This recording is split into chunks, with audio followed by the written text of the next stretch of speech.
Mina küsiks sellist asja tuulikeselt, et kas Hooandjas äge projekt saab toetust nigelatele auhindadele vaatamata ja kas imelised auhinnad päästavad ka kesise projekti, et kuidas seal see ikkagi on see vahekord nendel asjadel?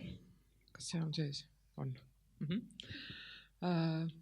Jah, tõsi, et me ikka alati enne kampaania ülespanemist ütleme, et no video võiks ikka olla enam-vähem hea kvaliteediga ja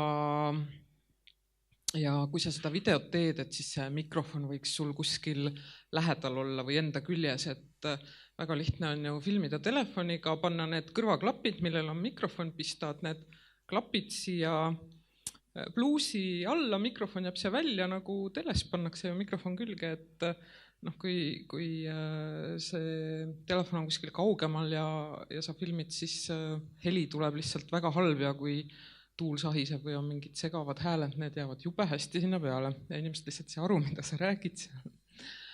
Aga on ka olnud niimoodi jälle Tartu näide, kui Priit Strandberg tegi oma laulude plaati, siis selle video nad filmisid kuskil looduses, ta kõndis ringi ja pilt oli kohati udune, kohati üples, ma ei tea, kas ta seal rääkis ka või pärast pandi tekst taha, seda ma ei mäleta nüüd enam. Ja ta sai ikka päris ruttu ja hästi oma eesmärgi täidetud, et ju siis tema lood ja laulmised lähevad lihtsalt inimestele korda ja teda teatakse, tuntakse. Aga sellele ei tasu loota. Et nagu Andres ka ütles, et sa saad nii palju, kui sa tahad, et alati on erandeid, nii ka meil. Mõned üksikud projektid saavad väga ruttu oma eesmärgi täidetud. Nagu näha, siis Väikese printsi eriväljaanne sai peaaegu 3 korda nii palju, kui nad küsida julgesid või oskasid. Et on projekt, mis kogus esimese tunniga oma eesmärgiks seatud 1500 eurot või projekt, mis kogus esimese päevaga 7000 eurot, et see on nagu kõige kiirem summa olnud. Aga need on üksikud, et kampaaniat ette valmistas ikka mõtle asjad läbi ja pööra tähelepanu sellele, et video on hea ja köitab tähelepanu ja tekstis on öeldud, mida sa teed, kui palju sa raha vajad, mis sa selle rahaga teed, et see info oleks selge ja et kingitused oleks mõistlikud ja atraktiivsed. Väga tore on näha, et te olete selle Slido üles leidnud, siin on juba hästi palju küsimusi ja ma küsingi siit ühe järgmise, mille üle kõik saavad vast arutada, et küsimus on, kas ühisrahastuskampaania on tegijale teine täiskohaga töö oma mahult, et kui palju peaks siis aega ja töömahtu planeerima sellele, et kas peaks eraldi näiteks projekti puhul mõne inimese tööle palkama, et seda kommunikatsiooni poolt läbi viia või kuidas teie puhul, kuidas te tundsite, kui palju see on aega võtnud? Meie puhul küll, eks meil on meeskond taga, aga sel hetkel, kui me tegime neid mõlemaid kampaaniaid ja olen ka kaasava eelarve kampaanias ükskord kaasa mänginud, et see on ikka nagu põhitegevus. Et üldiselt meie puhul see on siis justkui nagu mitmel inimesel siuke raske öelda, et täiskohaga töö, sest kino samal ajal toimub, aga see on see kõige olulisem asi justkui, millega me teeme või mis võtab kõige suurem osa meie meeskonna energiast iga kord. Et see ikkagi on sel hetkel su elus põhiasi. Ma arvan, et Nässu projekti puhul oli ka ikkagi väga suures mahus töö, et osaliselt mul oli sel ajal puhkus, mis tähendab, et mul ei olnud puhkust. Kindlasti tuleb arvestada, et mida suurem on see summa, mida sa tahad saada, seda rohkem sa pead selle nimel tegelikult ka võimlema. Ja oleneb kindlasti ka sellest, et kas nüüd on see üksinda tegemine või kambaga tegemine, et kui sul on seal, ütleme, kas või 3-4 inimest taga, siis tegelikult saab seda tööd ju jagada ja igasuguse sotsiaalmeedia kampaania puhul on muidugi õnneks tänapäeval juba kõik nii palju arenenud, et sa saad ajatada ja valmis teha ja ette planeerida. Igasuguste selliste reklaamide puhul sa saad ajastust planeerida, aga kui sa tahad näiteks otse suhelda nende inimestega, kes sind toetavad, et siis kindlasti pead arvestama, et see aeg tuleb võtta ja see aeg võib olla ka väga hilisõhtusel ajal. Väga hea, aitäh. Siis siin saab ka küsimuste poolt hääletada, ehk siis kõige rohkem hääli on praegu saanud küsimus, mis küsib, mis on põhipõhjus, miks hooandjas kampaaniad ebaõnnestuvad? Seda oskab äkki Tuulik öelda. Tegelikult see sama eelmine küsimus hakkab siia väga hästi, et meile tundub, et nendest kampaaniatest, mis ei täida eesmärki, neile kõige tihedamini saab saatuslikuks see, et infot ei levitatud. Et mis seal siis on erinevad põhjused, et kas meil saab näiteks panna üles ka kodanikuühiskonna algatusi ja vahel võib-olla ühingutel on selline harjumus sees, et ma esitasin oma taotluse ära, tegin taotluse materjalid valmis ja küll nüüd rahastaja otsustab, eks ju, aga ühisrahastuse puhul see ei käi niimoodi, et kampaaniat tuleb ikka teha. Ja mõnikord ei julgeta või ei planeerita selle jaoks nagu üldse aega, et siin üks näide, mis natuke raskelt läks hästi tore projekt, oli Lasna Korski teleseriaal, mida ETV+ on nüüd näidanud ka.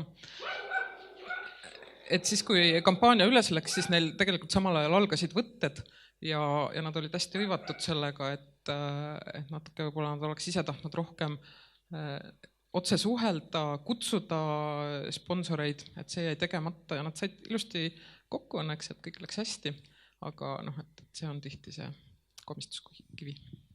Andres enne mainis, et te valisite 40 päeva, sinna sisse jääks kenasti 200 palgapäeva. Et kas oskad öelda, ka on aastate jooksul tulnud välja mingisugused sellised selged nagu trendid või mingisugused nipid, et kuidas seda kampaaniat ikkagi ajastada, kas või kuu lõikes või siis aasta lõikes või mingid muud sellised nipid? Mina olen hooandjas olnud 3 aastat. Ja esimesel aastal oli selgelt näha, et suvel toetustulk vähenes ja ma mõtlesin, selge. Ja üllatust, eelmine suvi, tõenäoliselt oli hästi vihmane kogu aeg, et vastupidi, oli toetajaid ja ka see suvi ei kadunud meil ära ei projektid ega toetajad, nii et see nagu ei osutunud trendiks. Aga nüüd see aasta lõpp, kus on jõulupeod ja raha kulub kingitustele ja uueaastapeod kohe otsa tulemas, et see tundub, et on küll natuke iga-aastane trend, et siis see toetustulk väheneb, et kes planeerivad oma kampaaniat detsembrisse, siis me soovitame kindlasti kas nihuta natuke varasemaks, natuke hilisemaks või planeerida nii, et ta läheb detsembrist jaanuari ka edasi, et siis on rohkem lootust. Aitäh. Siis on selline küsimus, mida saavad ka Marge ja Andres vastata, et miks tulla hooandjasse, kui siin on pärast ka jutt sellest, et saab ka nii-öelda oma platvormi peale seda ehitada, et mida annab praegu hooandja projektile? Hooandja on, esiteks ta annab juba nähtavust, hooandja on tuntud platvorm ja väikeste kampaaniate puhul, nagu ongi see 40 000, et see iseehitamine läheb küll kõvasti kallimaks. Ja sul on juba niigi palju tegemist, nagu igal pool mujal elus tasub ikka valmis tööriistu kasutada. Täiesti nõustun sellega, aga lisaks ma tahaksin öelda, et tegelikult see hooandja poolne tugi ehk siis see inimlik tugi on ka väga oluline faktor, sest et need inimesed tegelikult vaatavad väljastpoolt, neil on see kogemus, mida nad nende eelmiste projektide puhul on näinud ja nad oskavad soovitada, et seda võid siis kas teha või mitte teha või selle jätta tegemata või et kas pikendada oma projekti, mitte pikendada, et just see inimlik pool on minu meelest hästi oluline. Marge, sinult küsitakse, et mis sa arvad, kas hooandjas raamatu launchimine reklaamis seda rohkem kui niisama tavalisel moel väljaandmine oleks reklaaminud? Mul on 200 raamatut juba müüdud. Ma tegin natukene suurema tiraaži tegelikult, kui ma plaanisin. Aga see raamat vist ei ole ilmunud veel? Raamat läheb järgmine nädal trükikotta. Et nüüd on veel, ma nägin üks plaksutas.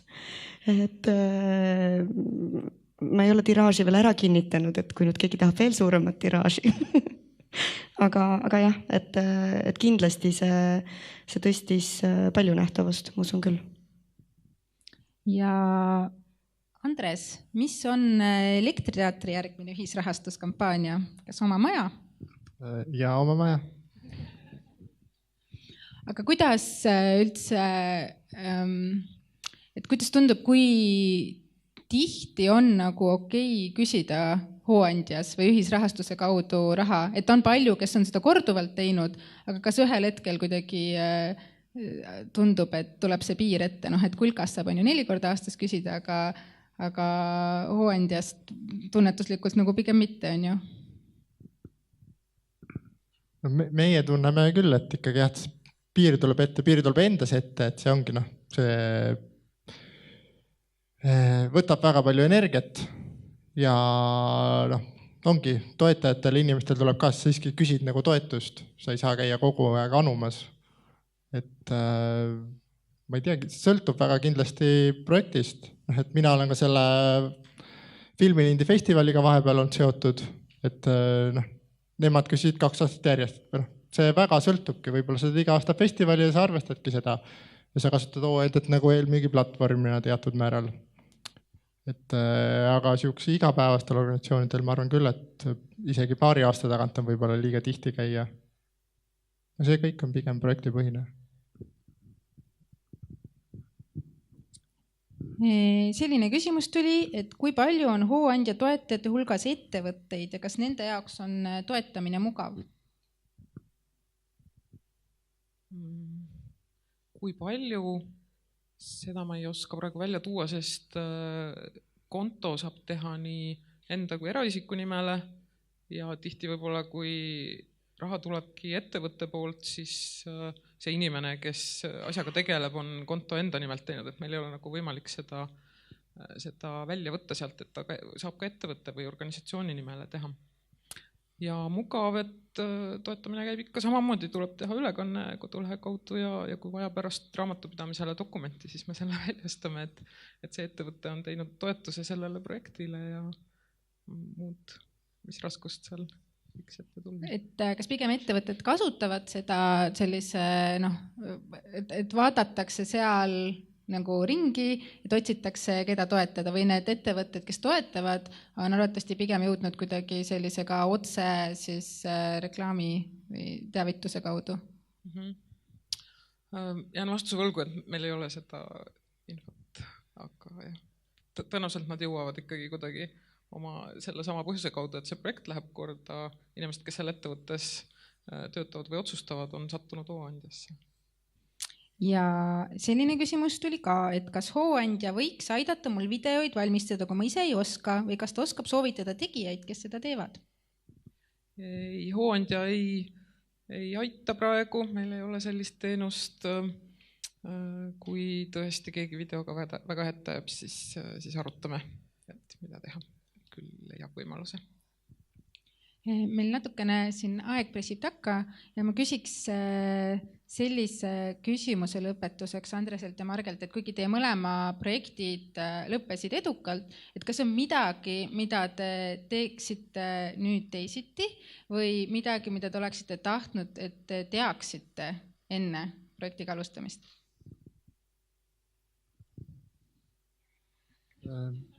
Ja mina kindlasti seesama, millest ma lõpus natuke rääkisin, mõtleks paremini läbi, et kuidas rääkida, et miks meil on seal nagu abi vaja ja mida me teeme ja mida nagu erinevad summad võivad saavutada. Et jagada rohkem see teekäik inimestele ära.